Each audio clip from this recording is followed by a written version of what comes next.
Hello, Donut DOCers, and welcome to what I believe is going to be a very significant episode. Why? Well, this is our first ever National Donut Day commemorative episode. The first National Donut Day since I started the channel, and I wanted to find some place that was significant to share with you. So where are we at? We are in Joplin, Missouri, at the very first ever Daylight Donuts ever created, and that is Dude's Daylight Donuts here in Joplin. So with that being said, welcome to Dudes, welcome to Joplin, welcome to Donut DOC.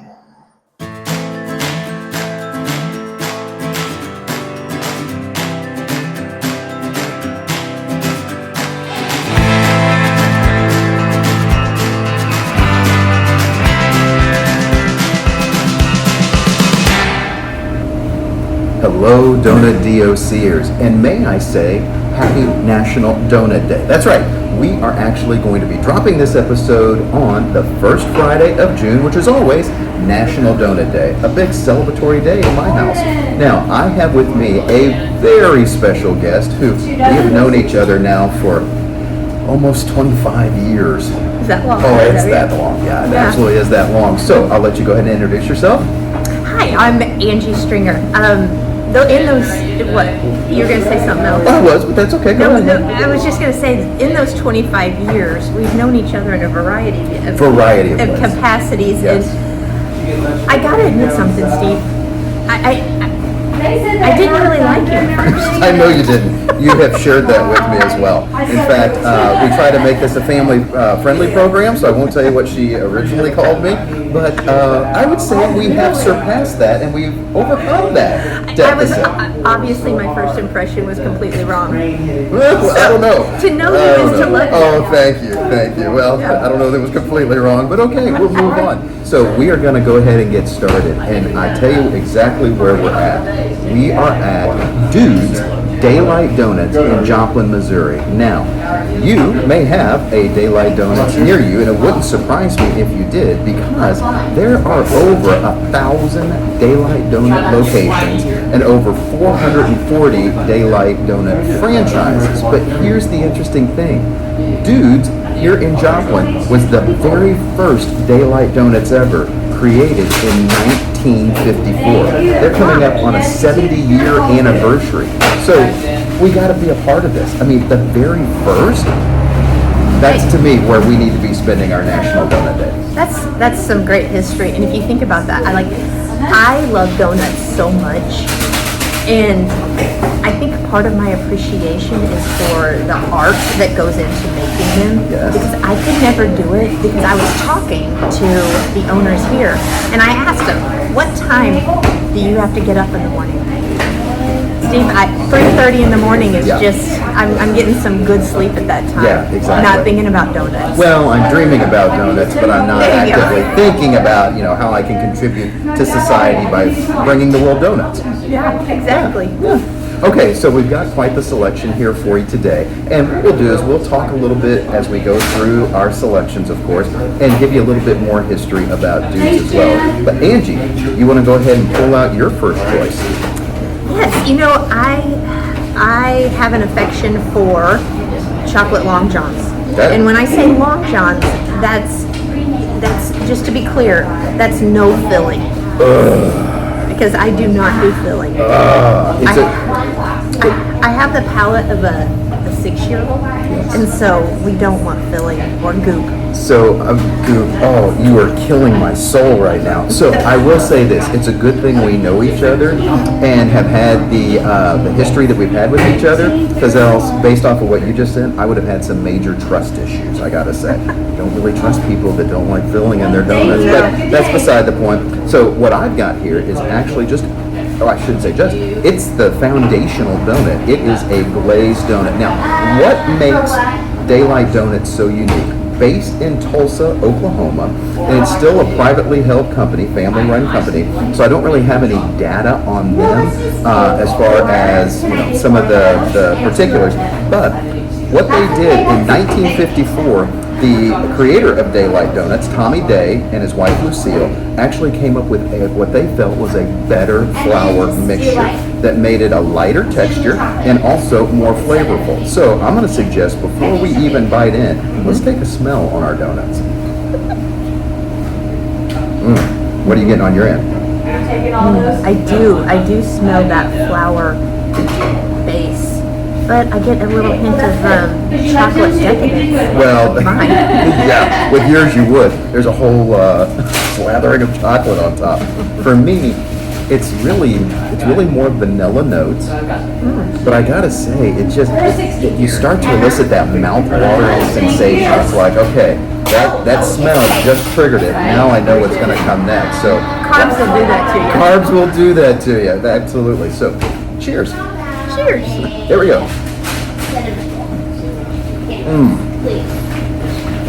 Okay. So as you can see, light and fluffy. You see those air pockets in there as well.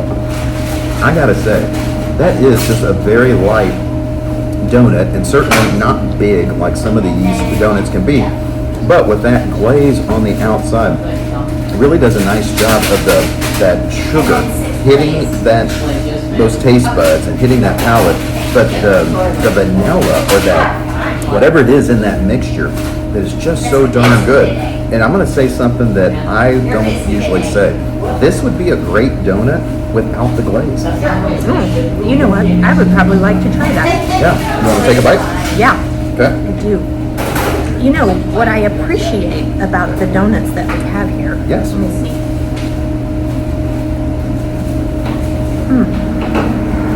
They've got a unique glazed flavor here at Daylight Donuts, Okay. I believe, versus maybe other shops that I've been to. Okay. So what's so Very unique good. about it? I don't. Is it vanilla? Vanilla's what I keep going to, but I don't know if that's right. Yeah. And I don't think they're going to tell us. No, It's a probably not. family secret. So, I will say what I appreciate about this chocolate long john is that the simplicity of their donuts. Because sometimes you can get into some donuts that, you know, are trying to be everything to everybody, and they got a ton of stuff. So it's pretty busy. But this chocolate long john, it's simple and it's tasty. And honestly, when I'm looking for a donut, that's what I like. you know, I'm so glad you brought that up because I was thinking about that this morning. Angie and I had planned on doing this for several days now. Well, actually, more than several days, really several weeks when you think about it. Actually, I'd like to think that 25 years has, led up to this moment. So this is why we've gone through everything we've gone through. But I was thinking about this, in this day and age where everybody is trying to find their own uniqueness and coming at us with flavors that are kind of unheard of in normal donut circles. And don't get me wrong, I appreciate that. I enjoy those.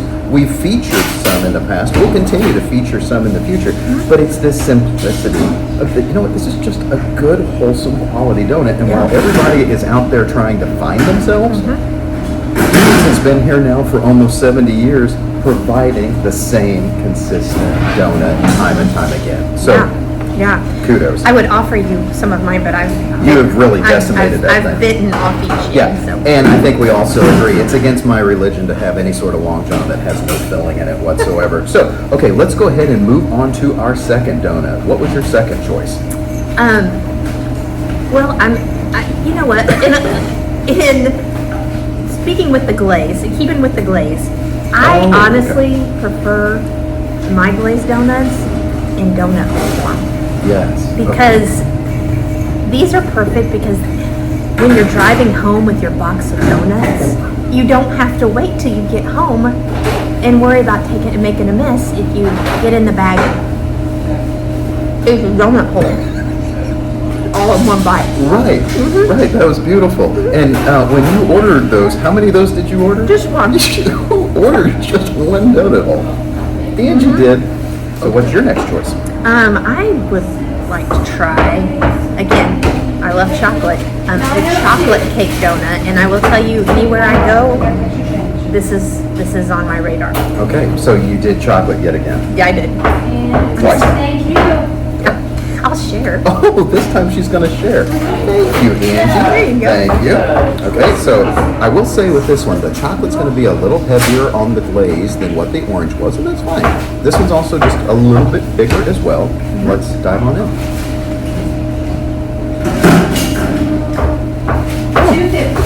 That's good chocolate. It is good chocolate icing. And let me tell you, not everywhere do I think that is good chocolate icing. I like their icing. What do you like about it? That it's smooth. Yes. It's not overpowering chocolate. And sometimes I get a chocolate that has an aftertaste, and this doesn't have it. It's just it's like a milk chocolate Hershey's bar that's melted on top of your donut. I think that's a good analogy. We'll have to edit out that part for Hershey's because, no copyright infringement or anything going on here. That's fine. But I will say this, that with this donut, the beautiful thing is, to your point, the chocolate's not overpowering, and you actually taste the donut first. Yes. Then the chocolate Good point. kicks in. Yeah. So it's kind of a stair step, if you will, and a beautiful progression on the flavor profile. I agree. Okay. So That's a keeper. that is a keeper. I will agree with you on that. And chocolate is not normally my first go-to unless it's a Bavarian cream filled Long John. Yeah.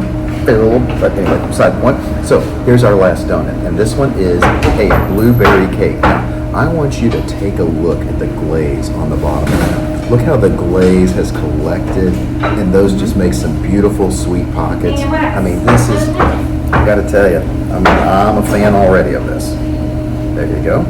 Let's take a big whiff of that blueberry. All right, somebody's eager to dive into the blueberry. Oh, now that smells like blueberry. I love that. Doesn't smell like blueberry flavoring, but actually blueberries. Because again, as I've said before in previous episodes, I want my blueberry donuts to taste like a frickin' blueberry, and this tastes like a frickin' blueberry. I'm going to tell you right now. But go ahead. I'm telling you, you're right. Oh, It's like, you get a blueberry donut and you get hints of blueberry. This is blueberry-licious. holy cow! I know there's a lot of blueberry flavor. Yeah, and there's something about this melts in your mouth. I mean, literally melts. Don't get me wrong. The yeast donut or the yeast glaze will absolutely melt based off of the glaze around it. But this, oh my gosh, this is fantastic. I could see coming here and just getting a dozen of these. Hypothetically, for a friend, eating them on my 3-hour drive back home. Just saying, hypothetically. I wonder if they have blueberry donut holes. Oh, That would be lovely. yes. They like Because donuts. you made me think of that whenever you said riding in the car. Yeah, right. You got to do donut holes Yeah. when you ride in the car. You know what, Angie? I bet dudes would take a special order just from you. Probably. So that when you come to Joplin, you could have your however many, 1 or a dozen or 2 dozen, whatever you like, donut holes on the way back home. All right. Well, I would say this has been a very exciting adventure. Very much so. So let me ask you something. So I always like to ask memories that you have as a kid of donuts. Is there anything you and your family did growing up that just involved donuts in any way? 2, 3, 4, 5, 10, 20.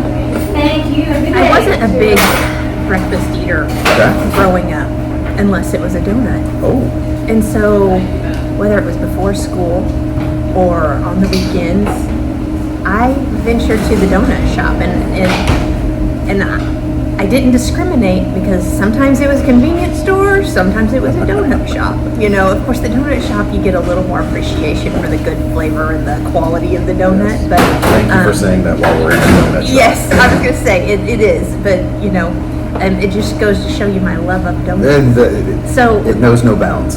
So I can't remember a time in my life where I haven't loved donuts. Okay. And that is honestly my breakfast of choice. So would you go as far as to say that donuts helped stave off starvation in your childhood, potentially? Yeah. Because you said you didn't eat breakfast unless it was donuts. Pretty much. Okay. Pretty much. And I'm not a coffee drinker. You are not. And when it's coupled with a carbonated beverage, Particularly. is that a copyright problem? No, it's fine. The girl loves her Diet Dr. Pepper. I do. Yeah, I do. and the fact that Dudes had Diet Dr. Pepper here, I mean, I just knew this was going to be a great Cheers. recording. Cheers, absolutely. And then finally, you are now a grandmother. I am. You are. So is there anything that you want to do involving donuts with your granddaughter when she's of age? Any traditions or anything you want to pass along? So it's my daughter's first child, and my daughter, I have passed on the love of donuts to her. Fantastic, as you should, as any good parent should. And her husband is very healthy eater. Is she still married? Yes. So, Gigi just might have to only have donuts with Jordy Girl whenever she's at Gigi's house. I think that is a great idea. What happens at Gigi's house? Stays at Gigi's house, that's right. Yeah. He's got no bearing over any of that. So I think that's great. Well, Angie, I can't tell you what an absolute delight that it's been to have you here with me today. I will give you the opportunity for any closing comments, but before I do, for those of you that are watching, please like this episode. Please subscribe to the channel so that you don't miss out on any future episodes. Also, please share this podcast with a friend. And remember, make life better. Invite a friend. Grab a donut. All right, final thoughts? Thank you for inviting me. This is great fun, and I, of course, would never turn down an opportunity to sample donuts. Very good. All right. Well, that's going to do it for us from Daylight Donuts, Dudes Daylight Donuts in Joplin, Missouri. The very first Daylight Donuts ever. Thanks so much for tuning in. We'll see you real soon.